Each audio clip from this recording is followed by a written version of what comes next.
एक समय की बात है, एक समृद्ध राज्य हुआ करता था जहाँ एक विद्वान राजा शासन किया करते थे जिनका नाम था विक्टर। वो किसी का बुरा होते हुए नहीं देख सकते थे। राजा का एक मंत्री था जिसका नाम था डेमियन। वो बड़ा ही शातिर दिमाग का था और उसके जैसा कुटिल व्यक्ति उस राज्य में कोई और ना था। महाराज, आपसे मिलने काफी दूर से एक व्यापारी आए हैं। वो आपके लिए एक तोहफा लाए हैं। उन्हें अंदर आने दिया जाए।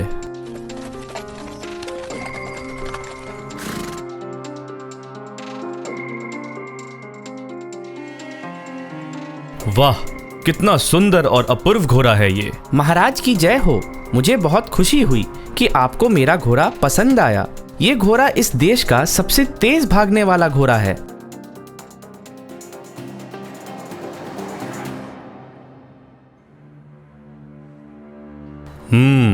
इसे देखकर मेरे मन में एक खुराफाती चीज सूझी है। ये घोड़ा कितना भी तेज भाग ले, मगर है तो जंगली ही। बस इसी मौके का तो मुझे इंतजार था। अभी राजा को कहता हूँ कि इस जंगली घोड़े की सवारी करे। महाराज, क्यों ना आप इस घोड़े की सवारी करें और देख लें कि ये घोड़ा कैसे भागता है। अरे डेमियन, ये बात तो कमाल की कही तुमने। महाराज नहीं, अरे नहीं, घोड़े का राजा से आदी होने में समय लगेगा। महाराज की जान खतरे में है।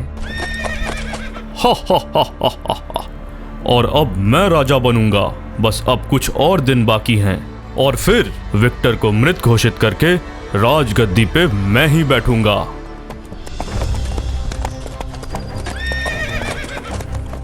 अच्छा हुआ ये घोड़ा धीरे धीरे रुक रहा है। लगता है घोड़ा काफी थक चुका है। शायद अब ये बैठ जाएगा। क्या सवारी थी। अरे ये क्या हो गया। अब मैं क्या करूं। मैंने अपना घोड़ा खो दिया और यहाँ कोई जीवित प्राणी भी नहीं नजर आ रहा है।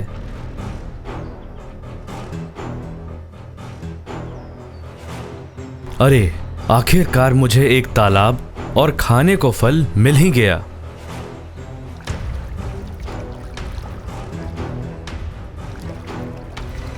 तुम कौन हो?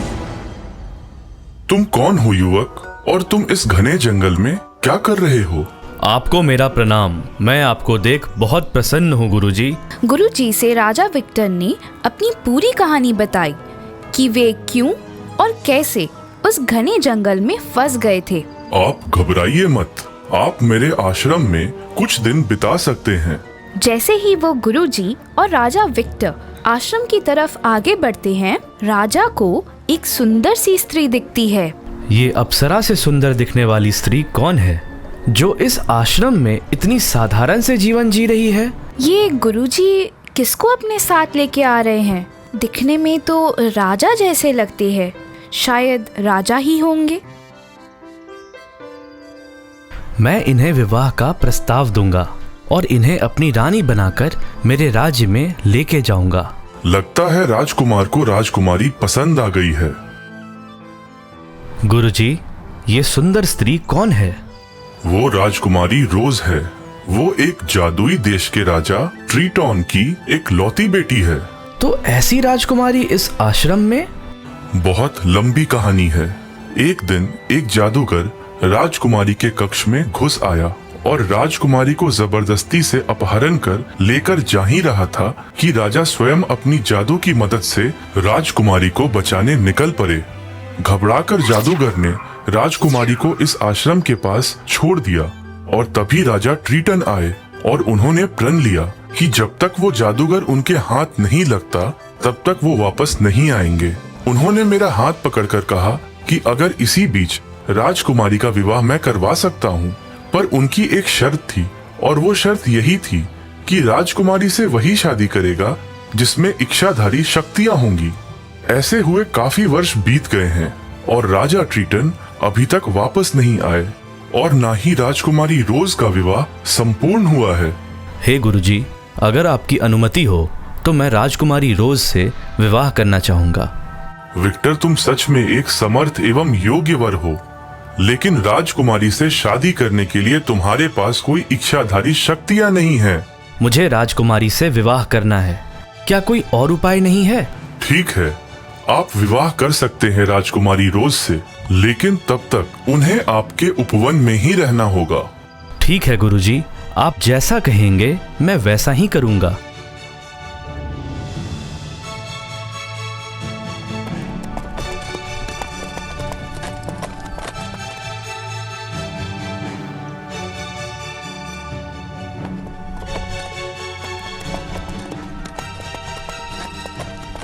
आपको ये आश्रम का पता कैसे चला?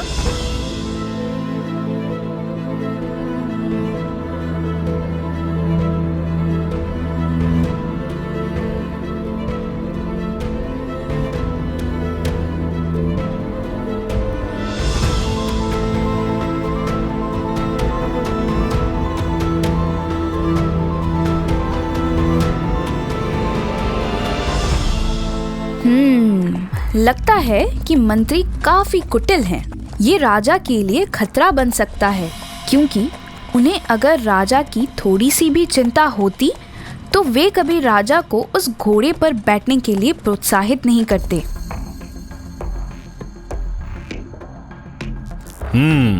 लगता है मेरी योजना विफल हो गई है। और ये क्या, राजा ने शादी भी कर ली?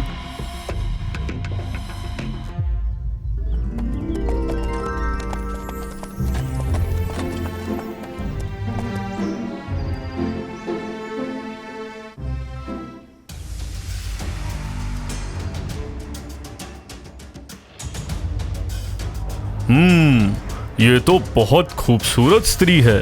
ऐसी सुंदरता तो मैंने आज तक नहीं देखी।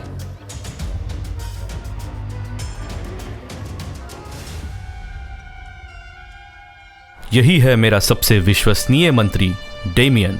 अच्छा, तो यही है वो बदमाश आदमी जो अपने ही राजा को खतरे में डालकर खुद राजा बनने चला है। अब इसको देखने के बाद मुझे पूरा यकीन हो चुका है कि ये पक्का कुछ बुरा करेगा। मुझे इसके बारे में विक्टर को जल्द ही बताना पड़ेगा।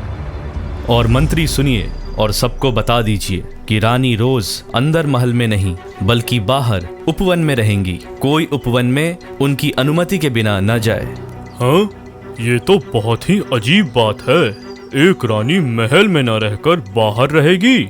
कोई बात नहीं, मुझे जल्द ही पता चल जाएगा कि चक्कर क्या है।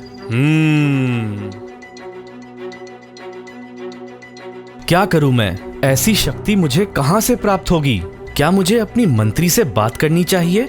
जैसे ही राजा ने पूरी घटना अपने मंत्री को बताई, तभी मंत्री ने, इसका मतलब तो यही हुआ कि रानी रोज सिर्फ उनकी होगी जिसके पास ये शक्तियां होंगी। डेमियन, तुम बताओ मैं क्या करूं?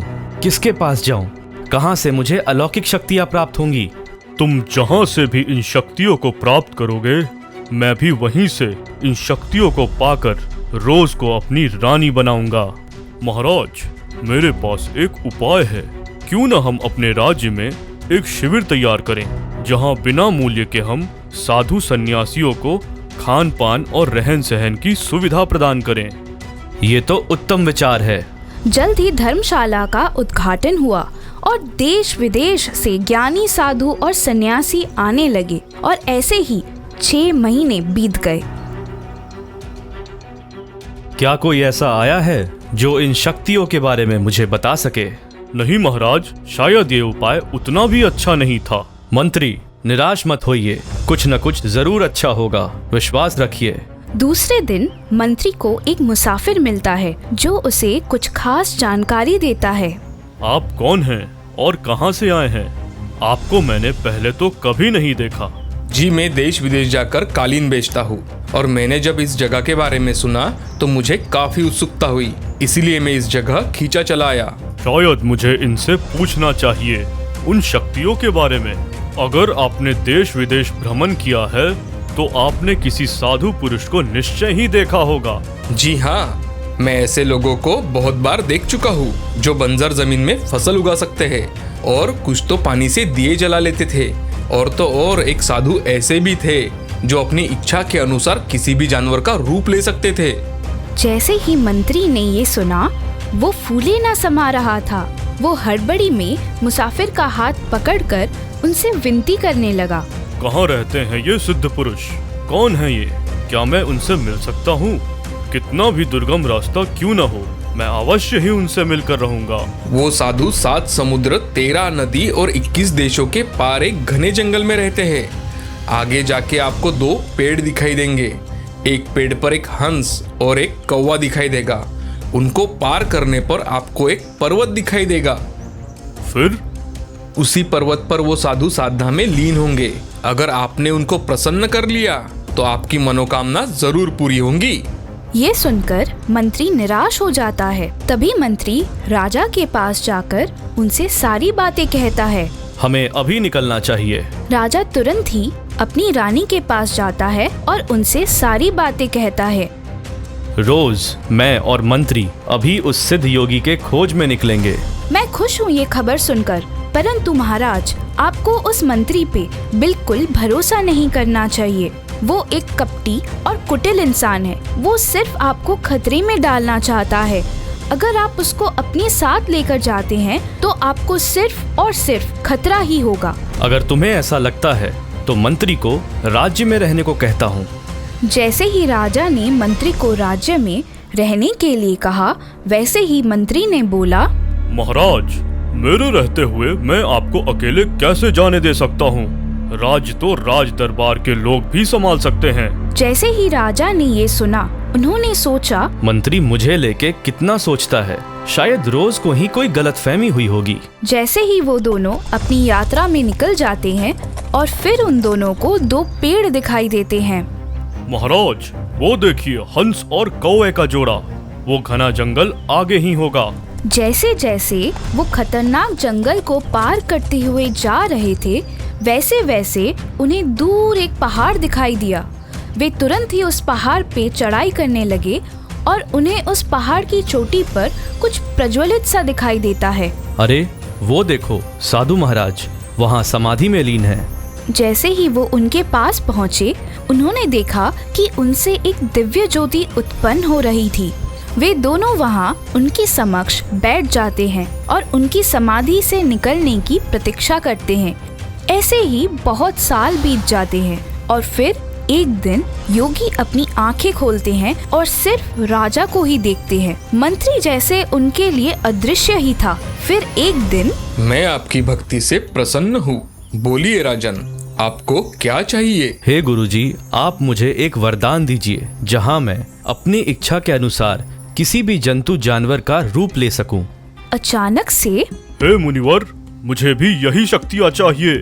परंतु योगी ने मंत्री की तरफ मुड़कर देखा भी नहीं और ऐसा लगा मानो वो मंत्री की आवाज भी नहीं सुन पा रहे थे। लेकिन उन्होंने राजा से कहा, मैं इस नीच को कोई भी शक्तियाँ नहीं दूंगा। ये उन शक्तियों के लायक नहीं है, मगर मैं ये सारी की सारी शक्तियाँ सिर्फ और सिर्फ आपको ही दूंगा।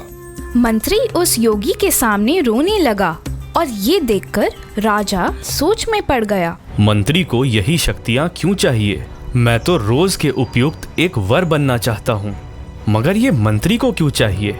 जो भी बात हो, मैं अपने वचन का उल्लंघन कभी नहीं कर सकता। मुझे जो भी शक्तियाँ मिलेगी वही शक्तियाँ मंत्री को भी मिलेंगी। हे साधु महाराज, आप कृपया ये शक्तियाँ मंत्री को भी दे दीजिए। मैं उन्हें दुख में नहीं देख सकता। राजन, अगर मैंने उसे भी ये शक्तियाँ दे दी तो तुम्हारे प्राण को संकट हो सकता है। मगर राजा उस योगी की एक बात ना मानकर उनसे और विनती करने लगा।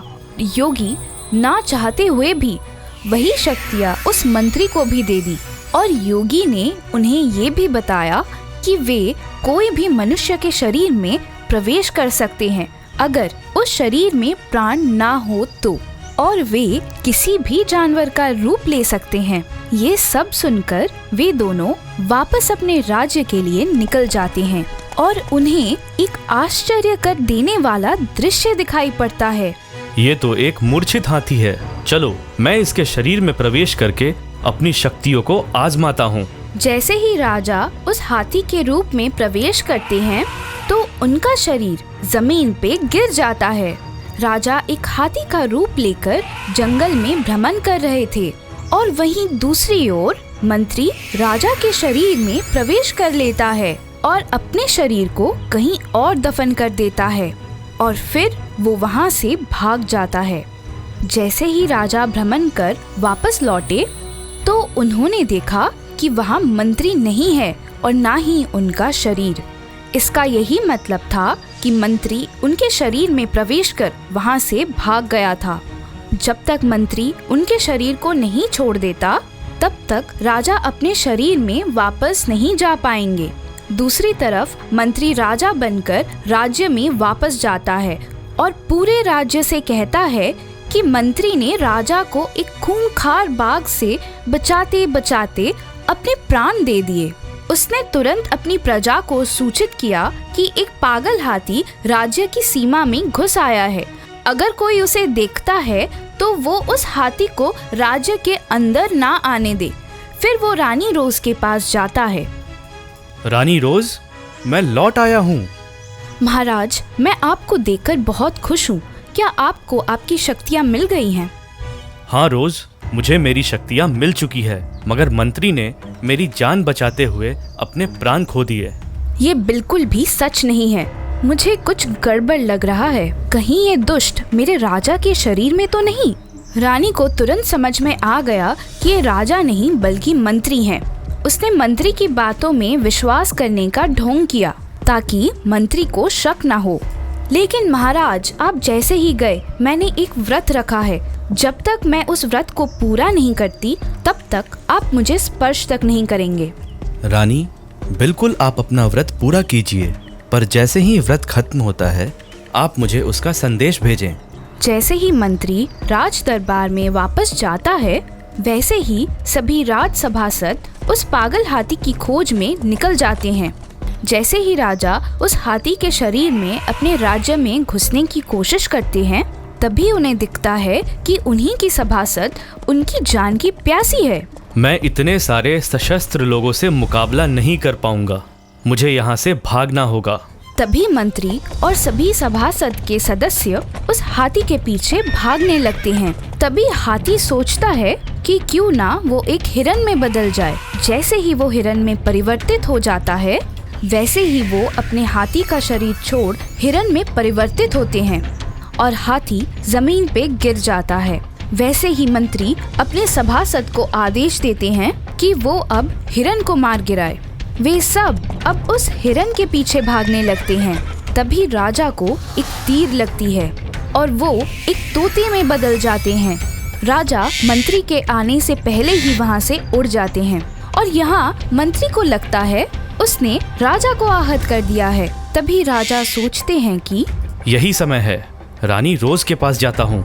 जैसे ही राजा रानी के कक्ष के सामने बैठते हैं उसी क्षण उन्हें एक वैद्य ने अपनी जाल में पकड़ लिया और तभी राजा कुछ तरकीब सोचते हैं और फिर वो वैद्य से कहते हैं, अगर तुम मेरी बात मानोगे तो मैं तुम्हें बहुत सारे पैसे दे सकता हूँ।